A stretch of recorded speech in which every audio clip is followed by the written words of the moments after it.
شور فریاد یا نفس تو حصار سینه است با همیشه موندن وقتی که هیچی مونده نیست اوج هر صدای عاشقه که شکستنی نیست با صدا میام همه جا تو رو می‌نویسم روی آینه گریه ها گونه های خیسم ای که من اسم تو آسمون پاکی ریشه صدا نزش زیر پوست خاکی بیا بنویسیم روی خاک رو درخت رو پرنده رو ابر بیا بنویسیم روی برگ روی آب توی دفتر موج رو دریا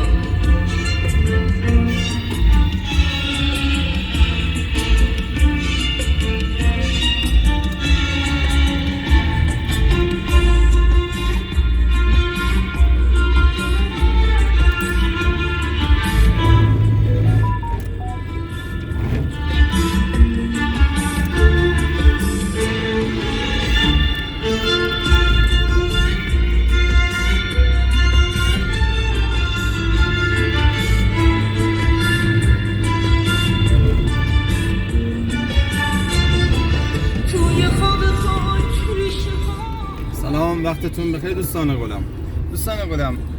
یه موقعی مثلا تو این مسیرهایی هستی که جاده خیسه میگن یا تابلو زده از دنده سنگین استفاده کنید. یعنی شما دنده ای رو استفاده میکنید که این حس داشته باشی که ماشین تحت کنترلتونه. دنده سنگین همونطور که در ویدیوهای قبلیم گفتم دنده یک و دنده عقب هستش. حتما نباید شما دنده یک برید که یه مانع ایجاد بشه برای پشت سری ها. دنده دو سنگین هست نسبت به سه، نسبت به یک سبکه. دنده سه نسبت به دو سبکه، نسبت به چهار سنگینه. تعریف دنده سنگین یعنی اینکه نسبت به اون دنده بعدیش که مثلا سه باشه و دنده بعدیش چهار باشه، یعنی اینکه شما بتونید با ایجاد تغییر دنده از 4 به 3 میتونید چیکار بکنید؟ ماشینتون رو تحت کنترل بیشتری داشته باشید. دیدید نه؟ فرمون شما نمیتونید کنترل بکنید. هر لحظه ممکنه این فرمون از دستتون در بره یا نیشتان میزنید احساس میکنید ماشین از کنترل داره خارج میشه، میتونید سرعت رو بیارید پایین، عقربه روی 25 قرار میگیره یا 30 کلاج میگیرید، از دنده 3 در میارید، کجا تغییر میدید؟ دنده 2. اگر دیدید نه باز هم خیلی سرپایینه، بالاخره یه مسیرهایی هست که سمت شمال کشور دارید تشریف میبرید، خیلی از جاده ها تو اون چالشش میافتید که حتما باید ماشینتون رو تو دنده سنگین استفاده کنید. پس یادتون باشه اگر تابلویی دیدید یا علائم هشدار دهنده بود یا خدمتتون بگم که خودتون احساس کردید که ماشین رو نمیتونید کنترل بکنید، از دنده های معکوس استفاده کنید تا بتونید بر ماشینتون تسلط داشته باشید. دنده مثلا 5 بودید، سرعتتون رو بیارید پایین با یه نیش ترمز ساده. بعد از اینکه سرعت آوردید پایین میتونید دنده بعدی رو یعنی ما قبلش استفاده کنید. مثلا سرعت رو آوردید روی 60، خب دنده 5 بودید، چیکار میکنید؟ میارید روی 3، چون بازم قرار نیش ترمز کنید بیارید پایین تر دیگه. میتونید 4 هم بکنید، نیش ترمز میکنید، بعدم سرعت رو میارید پایین تر، دنده 2 میکنید. مثلا مقربه سرعت اطراف 20 30 متغیر، زیاد سخت نگیرید.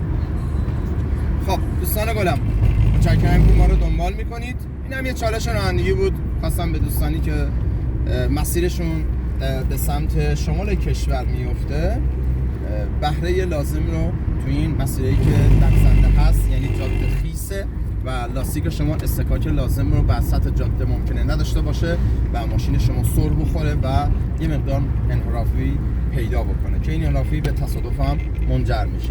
به هیچ عنوان اینجور جاها کلاج نگیرید، به هیچ عنوان، به هیچ قیمتی نگیرید، الا این که میخواید وایستید.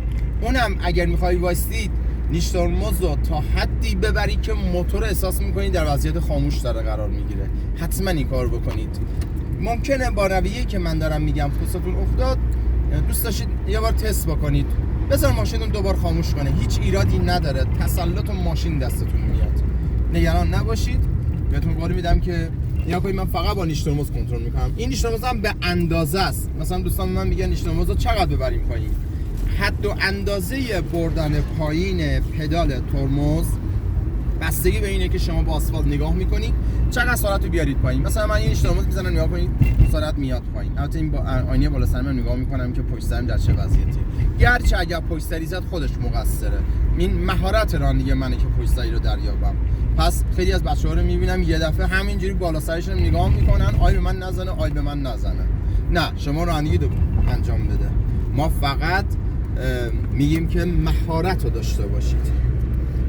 خب ما یه جاده‌ای داریم میریم که هوا مه‌آلود هم هست. اگه دوربین ما کار بکنه برمی‌بینم. خدمتتون بگم که هوا مه‌آلوده و یه خیابون، یعنی این جاده رو من ادامه بدم فکر میکنم دیدم محدودیت پیدا بکنم. همونطور که قبلا هم گفتم اینجا ممکنه شما محدودیت دید داشته باشید. حتما از گوشتون استفاده کنید، بسنجید که اطرافتون چه خبره. ممکنه شما محدودیت دید خیلی خیلی خیلی پایینی داشته باشید. دوستان مبتدی مثلا میخوان اینجا رو یه بار تجربه بکنن، من خودم مخصوصا بچه ها رو میارم اون جاده ها رو با ماشین شخصیشون آموزش میدم. دوستان گلم آموزش توسط مربیان مجرب من و خانم مرپویا و همکارانم هستن که با من همکاری میکنن در آموزش هنر رانندگی. متشکرم که ما رو دنبال میکنید.